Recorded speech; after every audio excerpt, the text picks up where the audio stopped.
Good morning and thanks for staying tuned. Welcome to our special program, Russian Invasion, here on Channels Television.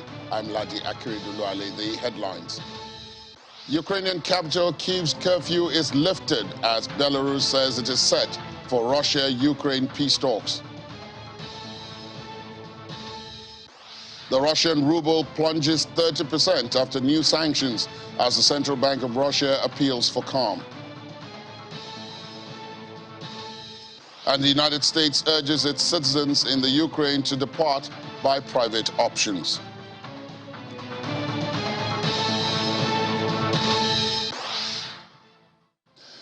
It is now just past 10 in the morning in Kyiv, the capital of Ukraine, and residents are now free to leave the underground shelters they have been staying in as a week-long curfew is lifted. Grocery stores will be allowed to open and public transport will start running, although subway trains will run much less often than usual. The weekend saw repeated blasts. Those appeared to be mostly contained on the outskirts of central Kyiv. However, the feared onslaught of Russian missiles on the city center did not materialize, and the capital remains in Ukrainian hands. Kyiv officials have warned that the war is far from over as street fighting continues in almost every district of the city, while state officials also say that those in Kyiv will wake up to see a cityscape that is vastly different from what they are used to. The curfew will kick in again at 10 p.m. and last till 7 a.m. tomorrow, but residents have been advised not to leave their homes and shelters in the daytime unless absolutely necessary. Meanwhile, Belarus says that it has prepared a venue to host the talks between Ukrainian and Russian delegations as Moscow's invasion of the western neighbor enters a fifth day. Ukraine has agreed to send diplomats to a location near the Ukrainian-Belarusian border, despite reports that the country's leader, Alexander Lukashenko, is poised to send troops to join the invasion. The venue for talks between Russia and Ukraine in Belarus has been prepared. The arrival of delegations is expected, and that's according to the Belarusian Foreign Ministry, which spoke on social media, releasing a picture of a long table with Russian and Ukrainian flags. Anatoly Glass, a spokesperson for the country's foreign ministry, said the talks will start as soon as all delegations arrive at the meeting point. Ukraine has vowed not to give any ground at the meeting, and its president, Volodymyr Zelensky, has said he doesn't expect the talks to yield any results. The United States Embassy in Kyiv is urging U.S. citizens in Ukraine to depart by, quote, private options if it is deemed safe to do so. It calls the situation unpredictable and urged careful consideration with regards to the routes to be taken, as many of them were congested, exposed to combat operations, and others had infrastructure such as bridges and roads destroyed.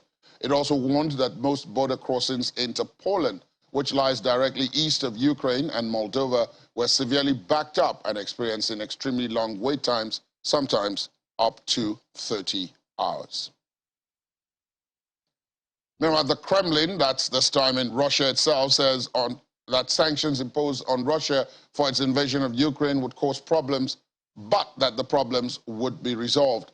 Kremlin spokesperson Dmitry Peskov declined to comment on possible punitive measures against President Vladimir Putin, and also said that Russia had deliberately reduced its dependence on foreign imports to protect itself against the threat of sanctions, adding that retaliatory measures against the West would follow. The Kremlin also said it had noted Ukrainian President Volodymyr Zelensky's willingness to discuss a possible neutrality pledge by Ukraine, but said it could not say anything about possible talks between the two countries' leaders. Mr. Peskov added that Moscow's expectations of Kiev remained unchanged. Moscow has long demanded guarantees that Ukraine would never join NATO or allow the bloc to deploy troops and weapons on its territory. Russian President Vladimir Putin has ordered Russia's military to put its deterrence forces, which include nuclear weapons, on special alert. He told defense chiefs it was because of, quote, aggressive statements by the West amidst widespread condemnation of his invasion of the Ukraine. The announcement does not mean Russia intends to use the weapons.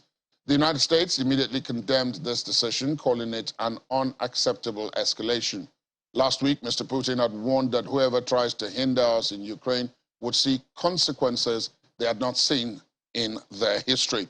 Those words were widely interpreted as signaling a threat to use nuclear weapons if the West stood in his way.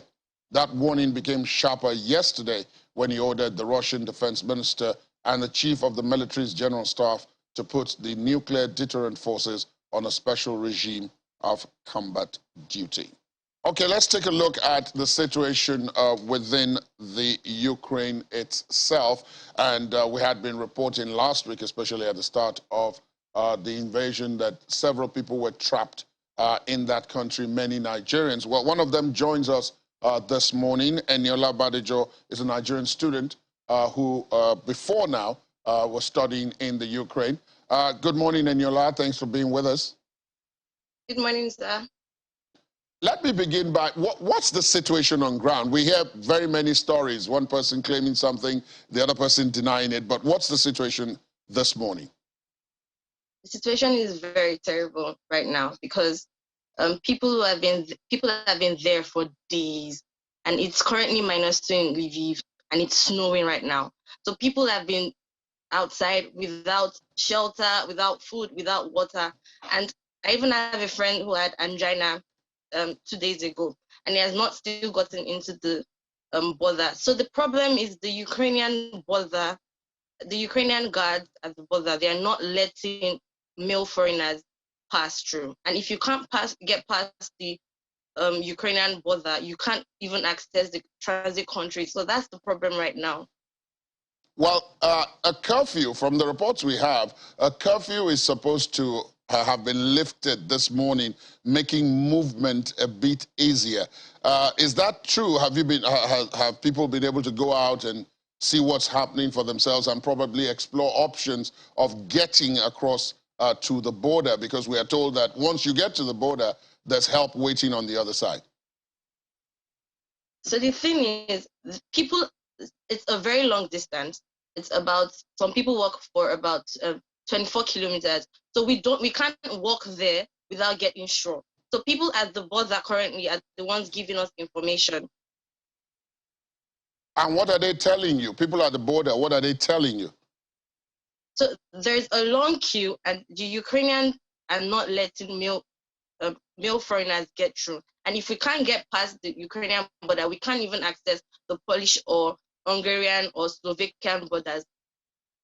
Well, you are not male, you're female, and so this shouldn't really affect you. You should be able to get through. So why aren't you making the move?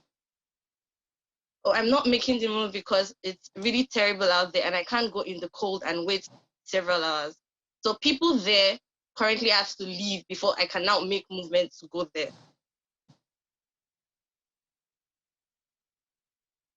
What are they telling you is the reason why foreigners, foreign males, are not allowed to cross the border out of Ukraine? I know that there was a law asking those who are male, who are Ukrainian, to join the armed forces, but how about foreigners? What's the reason why foreigners are being prevented? What are you being told? We don't know. That's the problem. We don't know. Some guards are maltreating the males. They're beating them with teasers. It's just terrible out there. We don't know. They're not even giving us a reason.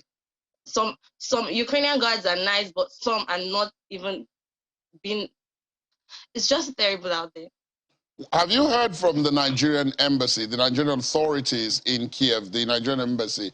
Have they been in touch with you? If so, what have they said? So the Nigerian embassy has been in touch with the Nigerian embassy. They've been in touch with the receiving country borders. But right now, we need them to reach out to the Ukrainian government to let them allow male foreigners leave. And how do you propose they do that? Because we had a statement yesterday, both from the presidency and from the Ministry of Foreign Affairs, saying that, in fact, what you've just pointed out now was against the law and that they would be reaching out. Apparently, that hasn't yet happened as of this morning. Yes, sir. It's nothing. We've not seen any changes because male foreigners are still there. Can I ask a fairly more personal question? How have you been coping? I know you've talked about the cold, which is -2, -3, -4, which is really cold, which means that you Yeah. can't really go out. But in terms of feeding, in terms of being able to access groceries and things like that, in terms of being able to access your money, visit the ATM and all of that, given the situation on ground, how have you coped? The situation on ground is, in terms of money, people are stranded too because, for example, myself, I use my dad's card to withdraw. Right now, the withdrawal limit for me is $30 daily. I can't withdraw more than $30. So it's really terrible, even if I need money, because there are options of getting like on a tour bus, but it's really expensive. And tour buses now are ranging from about $100 and above. People don't even have money because you can't withdraw more than $30 if you're using a foreign card. So it's really bad. Now, the other thing, of course, is health. When you have extreme cold weather of this nature, people have various troubles in terms of health, trying to survive. You're talking to me now on a connection, which I know is costing you money. Uh, how is that? How has that gone? How has that worked? How have you managed to cope with that? Because I'm sure your relatives back home will also want to know what is happening to you and how you're coping. And you are not in Kiev. From what I see, you are in Lviv, Oh, I'm which in is, Lviv, yes. sorry? I'm in Lviv, sir. All right, so how far is Lviv from Kiev, and what's the difference between Kiev and Lviv in terms of the things that we've been talking about? Okay, so in Lviv, it's much calm. In Kiev, that's where the invasion is right now. So currently, Kiev is the center they're attacking, but Lviv is relatively safe. And Lviv, Kiev from Lviv is about 12 hours and above, depending on the kind of train you're using. And how far is Lviv from the border? If you were to try to make it to the border, how far is it? I know you said that from Kiev to the border is quite a distance. Some people walk 24 kilometers. But from Lviv, is Yes. it closer? Okay, so it depends on the border you're using, because we've been told 4 borders that are accepting people. But from the ones people have been going since Thursday night, Friday, so they have to take a bus or a cab to a particular place, but they are not registered. Some cars are not registered. So when they alight from the cars, that is when their journey begins. So it's really long. I know a friend that started his journey on Thursday, and he got to the border, I think, on Friday evening or so. Wow, So it's really long. yeah, that's really, really long. We are told at this end that arrangements are made, have been put in place to help Nigerian students and Nigerians in the Ukraine to make this journey, particularly to Poland and some of the other countries you mentioned, the 4 that you Yes. said are accepting people. Have you seen that in operation? Has anybody told you that that's really happening? Has that really helped to alleviate the movement from Ukraine out to a less combative zone, shall we say? Yes, movements have been in place, yes, but it's just that the number of people that have moved are really small. They're really small because of the Ukrainians are not allowing people. But yes, so far, the Nigerian embassy has reached out to those countries, and they're readily accepting us. But the problem is we can't even move. So it's looking like, why is the situation is that bad is because if you can't leave from the Ukrainian side, you can't know until you leave the Ukrainian side and get to other parts that you will know that the Nigerian embassy is working. So right now we just need them to appeal to the Ukrainian government. I don't know how they're going to do it, but we need them to appeal to them to let us go. So yes, information has been passed to the receiving countries, but right now if we can't leave Ukraine, it's not going to show that they're making effort. Now, many of you, like you, Eniola, you are students there, and one would think that your schools, the schools that you are there attending, would have a role to play in some of this. But so far in our conversation, you haven't mentioned the school at all. Does that mean, am I to assume that that means that the schools or the school has played no role in all of this, even though that's why you are there? As absolutely not. Our schools left us alone. We're in this mess because of our school, basically. They didn't make any provision. They didn't even give us information. We only knew about the borders because people were finding out. It wasn't like the school told us, oh, you can go to this border. They don't give us the right information. They don't reach out to us. It's just terrible. So we are just on our own. Our school has nothing to do with anything. They didn't give us any information. Now, I must ask this as well, because it was one of the points that was made that even if you, the students have to leave the Ukraine and go to Poland and from there go elsewhere for safety reasons, you have to confirm your exit documents from the schools before you leave, otherwise you may not be able to return. Is that Yes, correct? What does that really mean? Okay, so the way it works is in our school, we're supposed to take permits from our schools in order to go home. So if the school doesn't permit you, for example, a sixth-year student, the sixth-year students and the third-year students are supposed to write their final exams, their qualifying exams in May, June. So, and for sixth-year students, their temporary residential permits will be expiring 1st of August. So as schools, we tried asking them, what do we do? Because this situation is getting out of hand. But they told us that the reason why we were online was because of the COVID situation. So we couldn't leave. So they told us if we wanted to leave, we're leaving on our own, that the school hasn't asked us to leave. So if the COVID situation has been contained, we're supposed to fly in back. And for every day you miss, you're paying in dollars. And you're not just paying like $1 or two, they're calculating the hours and multiplying it. So you're really going to end up paying about $45 or so per day for a day you miss, especially if you're in sixth year, because we're doing cycles. So we needed to be sure. And the fact that we sixth year students didn't know if by the time the situation will be over, if our residential permits will be over, our residential permit would have expired, because if your residential permit expires, you'd have to go back to Nigeria and start the processing. But all our original documents are with school. So if we even want to start the processing, we don't know how to do it. So we kept on asking school for information, but nothing was done. Nothing. So we just got information, I think, on Friday. Yes, on Friday, that we can leave now. And then if our residential permit expires by the time, and it's the war is not over, then they'll send us an invitation letter.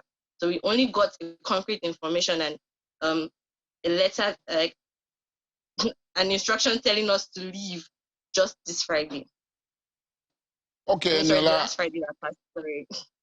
Okay, Eniola, I must ask you, what is your own plan now? We've talked about every other thing, but what are you planning to do? Because it doesn't look like this is going to end anytime soon, and I'm sure that your relatives back here in Nigeria would be worried sick about you until you are safe. For as long as you are in the Ukraine and this war is ongoing, this invasion is ongoing, you are in danger. What do you plan to do? Okay, I plan on using the toll bus. It's really expensive because the prices are doubling every minute. So I'm planning on using a toll bus. I've gotten my toll bus ticket, so I'm to leave tomorrow if all things go well. Would you be letting the Nigerian embassy know that so that they can follow your progress until you get across to Poland? Where will you be going? Poland? Yes, sir, Poland. So will you be letting the Nigerian embassy in Kiev know, and then, of course, contacting the numbers that we have been given in Nigeria, that yes, students sir. like you? Yes, sir. Yes, sir. I can only wish you the very best of luck. This is a very dangerous situation you're in. One can only wish you the very best of luck and safe travels when eventually you do go. Thank you so much, Eniola, for being with us on the program this morning. Thank you very much, sir. I really appreciate it. Good luck. Russia has more than doubled its key interest rate after the ruble slumped by 30% against the United States dollar. The Bank of Russia said it raised the rate to 20% from 9.5% to help cushion the impact on prices of the ruble's slide. The move came after Western nations announced new sanctions against Russia over its invasion of Ukraine. The Russian currency hit a new record low after some of the country's banks were banned from using the SWIFT international payment system. Yesterday, Russia's central bank appealed for calm amidst fears that there could be a run on the country's banks. When we were talking to Eniola just a moment ago, all our attention was on getting out of the Ukraine and getting into Poland. Well, what is the situation in Poland itself? We're being joined by another Nigerian who is in Poland, Sopuru Eliazu. Sopuru, thanks for your time. Welcome to the program. Thanks for being with us. This is a difficult time, but am I right to assume that at least you are safe where you are? Oh yeah, I am safe where I am because the Polish people, like, they are very welcoming. Like, they started helping us right from the borders. Like, everyone's like giving everything. Like, I could just see individuals like moving in with their cars and just putting everything in, and then like it's just all around. Like, everyone is just saying, like, if you don't have any place to stay, come to me. You know, all these type of things. So everyone is just like so welcoming, and yeah, it's very good. But the journey to Poland, I would say yesterday was the worst day of my life. Now, a lot of people talk about what you've just said, which is that when you get in, the people are very welcoming, but there have been conflicting accounts about what happens at the borders, the immigration, the border guards, and all of that, both at the Ukrainian end and then at the Polish end. What was your experience like? In general, like, I've been in Ukraine for 10 years. Ukrainians are very nice, except those border guards. Those border guards are like the worst Ukrainians on earth because, first of all, they have to take your passport and before they like stamp it and everything like that. But then yesterday, like, I discovered that this border guard was like, she left our passports to be like the last, and she was actually a racist, and even my friends confirmed it, like, because I came over with Ukrainian people, and you're standing in the freezing temperature for like more than 15 hours, like basically 15 hours, just staying like -4 degrees. So it was just horrible, like, because of the weather especially. And but when you just get across the Ukrainian border, then everything is like very nice. But before that, like, it's very, very cold and very, very hard. What were you doing in the Ukraine? You said you had been there for 10 years. What were you doing? Okay, so I finished pharmacy and then I started working in the IT sphere. So yeah, I was working like a sales manager and a project manager in IT.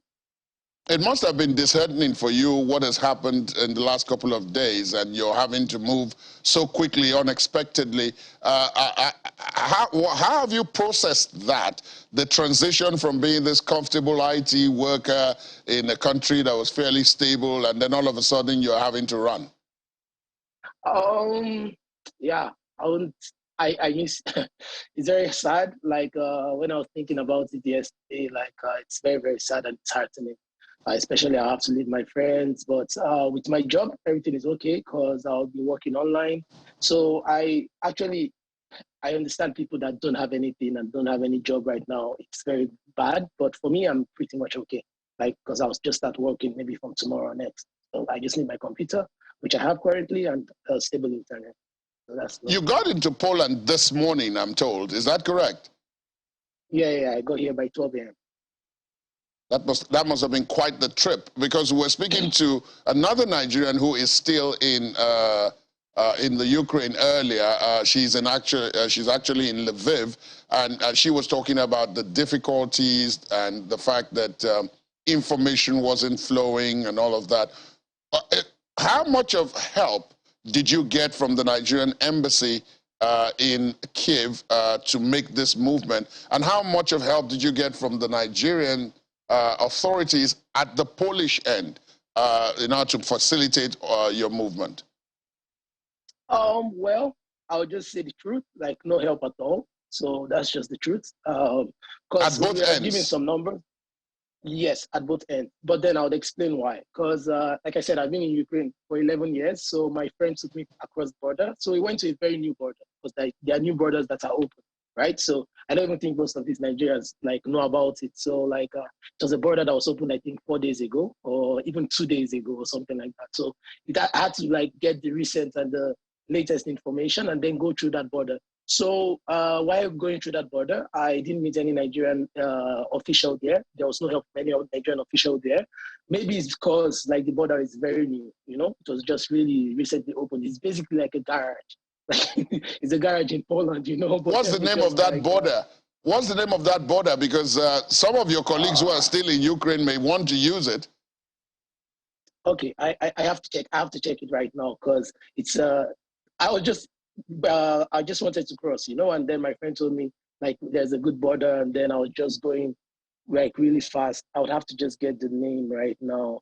It's some Russia or something like this. Wait, in Ukrainian it's called Brushi. Brushi. Brushi. Okay. How far is that from Kiev? Oh, that's very far. Like with the traffic jam or without the traffic jam?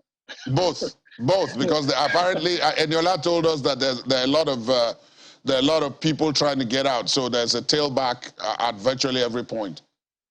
Okay, so I left from Lviv. And my friend that's on car that's left with me from Lviv, he's still at the border. He has not crossed yet, so he's still in the traffic jam. So that's like 2 days we're talking about, right? Like no, yeah, he's going to be there till tomorrow, right? So if you're talking about from Kiev to get there, and even the person that took us, we had to go through the bush, you know, like because he's really very good. He was like, he has been in Ukraine for all his life, maybe more than 40 years old. So he actually knows the routes very well, you know. But then we had to stop at the place where the long cars are, and then we had to walk 2 hours, you know, like walk 2 hours. So if you add everything together from Kiev, I think you'll be taking like 4, 5, 6, 7 days. What are your plans now? From everything you've said, you're not one of those who probably want to want the Nigerian government to bring you home. Are you? It seems as if you're, from what you've said so far, it looks like you want to stay in Poland, hope that things calm down, and then probably go back to the Ukraine. Yeah, I would 100% go back to Ukraine. That's 100%. I would go back to Ukraine because I love Ukraine. And yeah, my mom and like the pressure just became too much, you know. So I came from Lviv. So my plans would be like probably to stay in Poland for now, maybe rent an apartment and work from Poland for now. Yeah, that's it. What was Ukraine like? What was Ukraine like as a country before this? Oh, that's Ukraine was home. That's just what I would say. Ukraine was home because I had lots of opportunities to leave. So yeah, my cousins are in America. That's my mom's brother. They're like American citizens. I was told to leave a lot of time in those like that 10 years time that I was in Ukraine, but I didn't want to go because I had my friends there. Like Ukraine was just basically home. I left Nigeria after secondary school, and it was very, very hard to leave. So it was only a war that could separate us. So yeah, I'm going to be in Poland for now. We'll monitor the situation, and when everything is okay, I'm going to go back there. Like it's not like I don't like Nigeria, but then that's just where I go home. Have you been in touch with your relatives back in Nigeria and in the U.S. since you made this move to Poland? As you said earlier, there was a lot of pressure, and I'm assuming there would also have been a lot of pressure right now, given the situation, for you to get out. Yes. There's been a lot of pressure, but now everyone is happy that I'm safe. So yeah, I've been in touch with everyone, and like everyone is happy. And yeah, not all of them, but most of them maybe would watch that I'm in like Warsaw on Channels Television. So yeah, that's just it.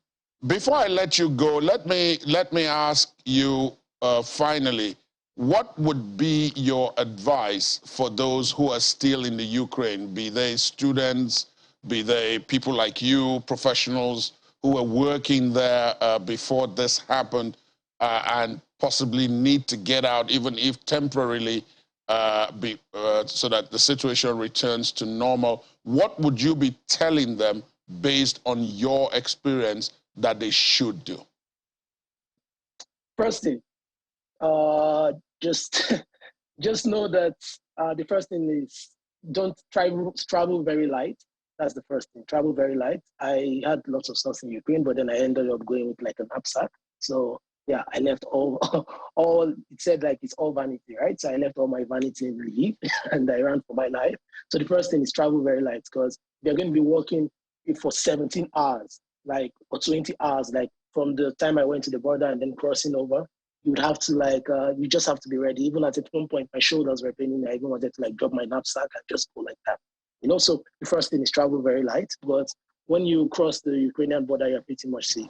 And also, yeah, maybe people could be reaching out on how to leave Lviv, for example. Yeah, they can reach out to me, and maybe we could make some arrangements. But then they would have to walk very long distances. That's just the problem. So you just try your best not to go with all these like big luggages and everything. Like it said in the Bible, it's vanity upon vanity. So you have to leave up all your vanity behind. So that's my advice to everyone. Do you think having money on you makes any difference? Oh yes, you have to have money on you. That's a necessary vanity. So you just have to have money on you, and yeah, that's the only thing you should have on you. Just have your money, your passport, and then some little things, like little and your documents, and then that's all. And leave everything behind. Like just that's what's worried. That's how it is. That's the situation. Just leave everything behind, and that's all. Just leave. Maybe with your notebook or laptop. So that's all. All right, Sapuru Eliazu, thank you so much for your time this morning, and one can only wish you the best of luck in what is a very difficult situation, putting it mildly. Congratulations on making the move to safety, and we hope that as time goes on, we'll be able to have you back on the program to share your experience in Poland. Thank you so much for your time. Yeah, thank you very much. Have a nice night. Bye. A whole lot has happened over the weekend, including the miraculous movement of Sapuru and the expected movement of a number of other people. And so let's do a quick recap on what played out on Sunday and even Saturday. The United States condemned President Putin's orders to put nuclear forces on special alert for Russia's strategic missile forces. The U.S. ambassador to the UN, Linda Thomas-Greenfield, says it means that President Putin is continuing to escalate the war in a manner that is totally unacceptable, and that the United States would have to continue to stem his actions in the strongest possible way. Russian President Vladimir Putin made the announcement Sunday afternoon, playing up sympathies with the Russian military when he told top commanders Western countries take unfriendly measures against our country in the economic dimension. I mean the illegal sanctions that everyone knows about very well, but also the top officials leading NATO countries allow themselves to make aggressive statements with regards to our country. That is why I ordered the defense minister and chief of the general staff to put Russian army deterrence forces on high combat alert.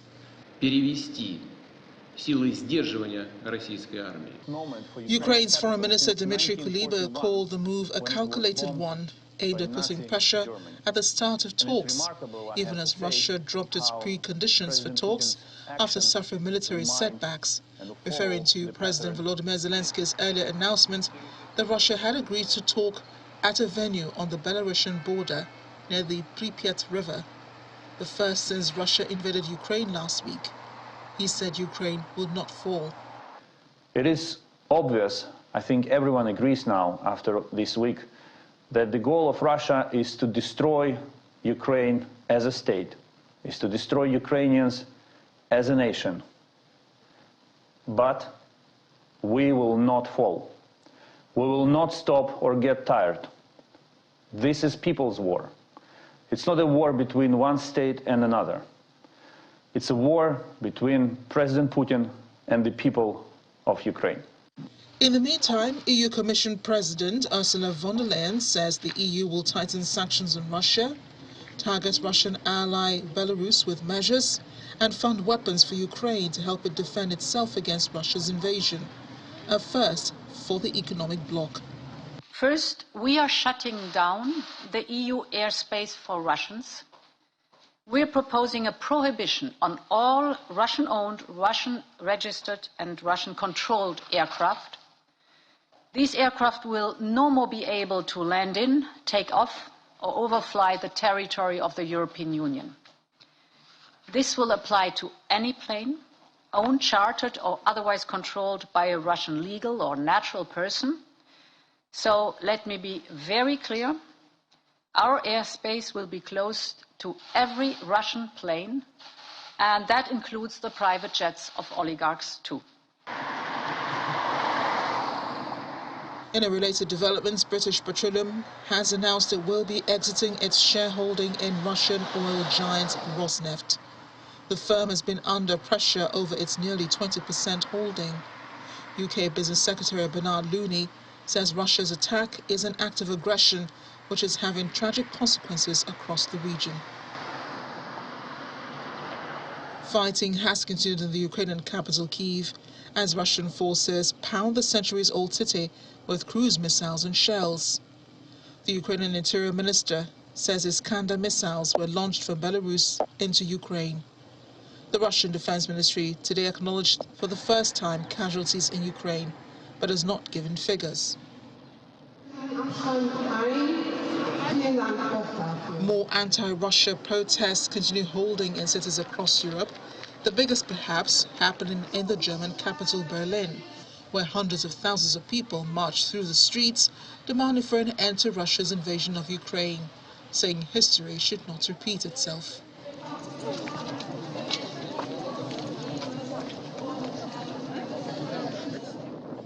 Many people have fled Ukraine on Sunday, escaping the war in their home cities, some coming on foot, by bus, and braving unfavorable weather conditions at borders surrounding Ukraine, some standing for hours and some for days on long queues.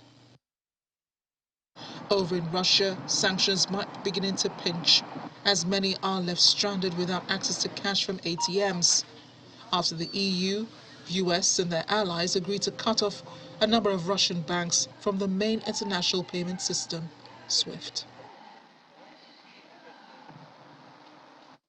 Okay, so let's take a deeper look at some of the things that have happened. Joining us from London in the United Kingdom is Yinka Oyeniji, is a public affairs analyst, foreign affairs specialist at this point. Yinka, thanks for your time. Welcome to the program. Morning. Now, the biggest thing, so to speak, two things really. The Ukraine has agreed to peace talks without conditions. That's supposed to take place today. But the president of the Ukraine has said he doesn't expect to get much out of those talks. So if you don't expect to get much, why go for them at all? Well, so for me, I think that the president has now proven to be strategic in his responses to the invasion by Russia. Russia started this a little over 3 weeks ago, amassing troops at the borders and all of that. And then even at that, the president of Ukraine was still saying to the rest of the world that he didn't think that there was any cause for alarm at that point. And some of us thought that that was a feeble response to onslaught that was going to happen anyway. But what we have seen in the past few days shows tactical preparation against the invasion of Ukraine by Russia, because even Russia has suffered quite a number of casualties. We're talking in excess of about 4,000 troops have been lost by the Russian army. So for him to say again that we will come to the table for discussions, even though we don't think anything will come out of it, and he's still resisting Russia very boldly, shows that he's been tactical. I saw on your own news that the curfew in Kyiv has now been lifted for just a number of hours for relief materials. So I think that this president is showing some mettle afterward, and he's showing some wisdom. He's filed already an action at The Hague to say that Russia has broken international laws. So he is saying, and I just watched also that you said this is between the president of Russia, Putin, and the people of Ukraine. So he's clearly identifying who the enemy is, which is Putin by himself. He is not leaving any stone unturned to say we did the best we can before this escalates to full-blown war. And I think that he's been tactical in dealing with this invasion in the last few hours. And that has also attracted a lot of support all over the world. Donations have been made from the United Kingdom. About 46 million pounds have been raised for the Ukrainian army. And then all over the EU nations, even NATO countries, are donating military hardware to Ukrainian soldiers. We are all proud of what that president is doing. That's my opinion. So even if he says he doesn't think anything will come out of that, knowing the devastation that Ukraine has experienced in the last few hours, he's still saying we are not shutting the door entirely to this peace. Now, let me ask you this. You talk about the help that has come, but the Russians seem to also be playing a strategic game at this point. In order to prevent any kind of actual physical boots on the ground to assist the Ukraine, Vladimir Putin has put his nuclear deterrence forces on high alert. In other words, preparing them to use nuclear weapons if need be at this point. So would that scare off anyone who had prior to now been thinking that maybe it was time to step in physically and assist the Ukraine? Well, definitely not. It's a question of who blinks first. What Russia thought it was going to do was to oppress, was to harass the Ukrainian president to surrendering within 48 hours. Russia is losing loads of money for each day of this invasion. And yet, the city, Russia has not come near the capital city of Kyiv yet. Not at all. So saying that you're putting nuclear weapons on alert, it's been done before in history. It's been done in Cuba in the 50s. And Kennedy, as president of the United States, did not bat an eyelid. So it's being done today to say we put our nukes on alert does not faz anybody. The worst thing, take note of something. Nobody has given or done any retaliatory measure to Russia as of today. Russia is not being bombed. But Russia will pay for all of these things that he has done. He's already paying. So it's about who blinks first. Germany, there are some good positives to take out of this. The German government has voted loads of monies within the last about 24 hours to increase its own competence with respect to military. So everybody knows this is a wake-up call, but Russia isn't going to deploy any nukes. It's further to harass, and you can see tacitly, Belarus is already showing support for Russia. That shows there's something wrong with this invasion plan. Russia needs help as much as Ukraine needs help. A number of other countries have seen what is going on in the Ukraine vis-a-vis Russia as a wake-up call, and you mentioned Germany and all of that. But I want to ask you at this point, drawing back from the brink, it does seem as if everyone wants Russia to withdraw from the Ukraine. But that is unlikely to happen if there's no way they can present the withdrawal as a win. So this is a situation where everybody has to leave the table feeling that they got something. Is that something that you still think can happen even at this stage? It's definitely a possibility. It just made it more interesting. In all of the conversations I've been seeing or having, nobody has gone this route, and you made it interesting. That is where we are going to end up. Okay, note what the problems are. Russia has its own apologists, or those who sway to its side in this crisis, or in this war, in this invasion that has broken out. Russia did not start to work on this war today. It started by annexing Crimea in 2014. What Russia is saying is to consolidate its own interests along those borders, and saying that if you decide to join NATO, then you will be a threat to our own country. Everybody understands that.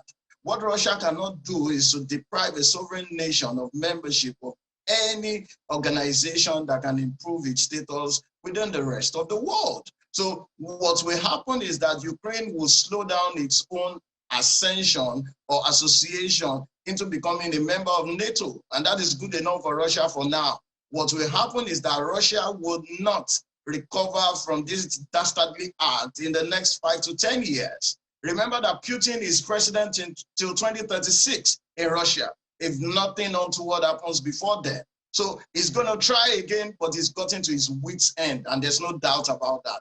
Ukraine would not, admittedly, not publicly, not unequivocally assume membership of NATO, but it's going to improve its military, it's going to seek heavy damages against Russia, and we can have some calm along those corridors for some time to come. So the sanctions will remain for quite some time. Ukraine will be rebuilt. There will be reconciliation efforts going on, but it won't mean that we would escalate into a full-blown war. This is the worst that can happen. The nukes will not be detonated, but there will be a reorganization along the borders of Belarus, of Finland, of Sweden, the countries along those corridors, and from with respect to Ukraine itself. No full-blown war other than what we have right now. And then Russia definitely will sit at the table. What I am waiting to see is who will broker such efforts. Well, that was going to be my question. Who do you think is powerful enough to have the leverage on both sides, and who the West, and in this case, I'm talking about the United States and others, will respect? And the name that comes to mind is not exactly the one, for me, is not exactly the one that everybody might be thinking of, and that is China. Because China has maintained some kind of silence in all of this, and some have described that silence as ominous. Others have said it's strategic. What do you think? Well, I said to you that, well, you looked in the place, the natural suspect. I'll tell you that the United Kingdom holds all cases. Why do you think so? Has already, yes, definitely. Definitely. That's why we raise so much money to support Ukraine as it is right now. Well, UK is a significant party to what is happening, because it can rally those in the EU. It can call on Germany, it can call on France and say we need to try to preserve some sanctity here because of the kind of precedent, or because of the manner of presidency we have in the United States at the moment. We won't see a lot of interference beyond supporting Ukraine or Ukrainian president with the logistics of defense at this time, which US has done already. It has sent ammunition, it's supporting raising funds and all of that for Ukraine. But Boris Johnson has come up leading United Kingdom to say there has to be a stop to this. And you can see, even though the United Kingdom has exited the EU, once Boris Johnson speaks, everybody else in the EU just lines up. Boris Johnson had spoken since Thursday, Friday last week, and said he condemned Putin in no small terms about what he's doing. And immediately spoke the rest of the EU, saw in UK an ally to be able to put a stop to what is happening there. So I don't think China has a lot of problems with respect to trade laws already, trade disputes between China and United States, and it is in China's own interest to stay supposedly aloof for the few days to come. Eventually, you will see China say, well, I also think that we've had enough of what is happening, but China would not lead that charge at this time. It will allow United Kingdom to try to broker peace along with the EU, and then China will try to ameliorate already. And you'll see from last week that China has lifted the ban on importation of wheat from Russia into that country itself. So providing some lifeline to Russia. It will not come out publicly to support Russia in what is happening, but it will not also fold its arms to welcome Russia after this invasion ceases, is my opinion. All right, then. Thank you very much, Yinka Oyeniji. A lot to chew there. Thank you very much for your thoughts on this on the program today. It's been our pleasure having you. Thank you very much. Thank you very much, Mr. Akiri. Just before we go, let's take a look at some of the happenings in other places, particularly sports. FIFA has backed away from immediately expelling Russia from World Cup qualifying, deciding instead that it can play using the, quote, RFU acronym of its football federation. The unanimous ruling by the Bureau of the FIFA Council, which includes the 6 regional football confederation presidents, also ruled that the Russian flag and anthem could not be associated with the team. FIFA also said the RFU team can only play on neutral territory and without spectators. The Czech Republic joined Poland and Sweden yesterday in saying that it would refuse to play Russia. England and Wales will not also play Russia in football matches at any level, quote, for the foreseeable future. The decision has been made out of solidarity with Ukraine and to wholeheartedly condemn the atrocities being committed by the Russian leadership. That's according to a statement issued by England and Wales. It indicates England will refuse to play Russia in both the World Cup in Qatar and the Women's Euros this summer, should the sides be drawn against each other. Prime Minister Boris Johnson said it was inconceivable normal sporting relations with Vladimir Putin's Russia can continue follow the invasion of the Ukraine. And former boxing world heavyweight champion Vladimir Klitschko has issued another impassioned plea to the world for intervention to stop Russia's invasion of his native Ukraine. Vladimir and his brother Vitaly, also former boxing world heavyweight champion and current mayor of Kiev, have both announced they'll be fighting Russian forces. Vladimir enlisted in Ukraine's reserve army earlier this month, saying at the time that the love for his country compelled him to defend it. I'm Vladimir Klitschko, and I'm addressing the entire world to stop this war that Russia has started. Just today, civilians were shot by the rockets. With special operations, civilians getting killed. And it's happening in the heart of Europe. There's no time to wait, because that's going to lead into the humanitarian catastrophe. You need to act now to stop Russian aggression with anything you can have now. In an hour or by tomorrow is going to be too late. Please get into action now. Don't wait. Act now. Stop this war.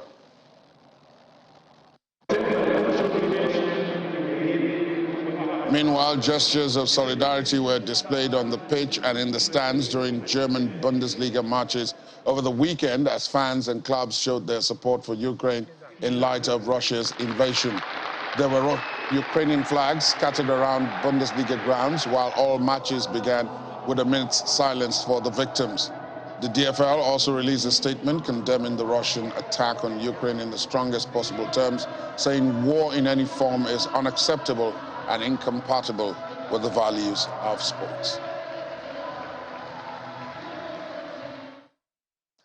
That's our package this morning on the Russian invasion. We'll have another update at 5 o'clock later on in the day.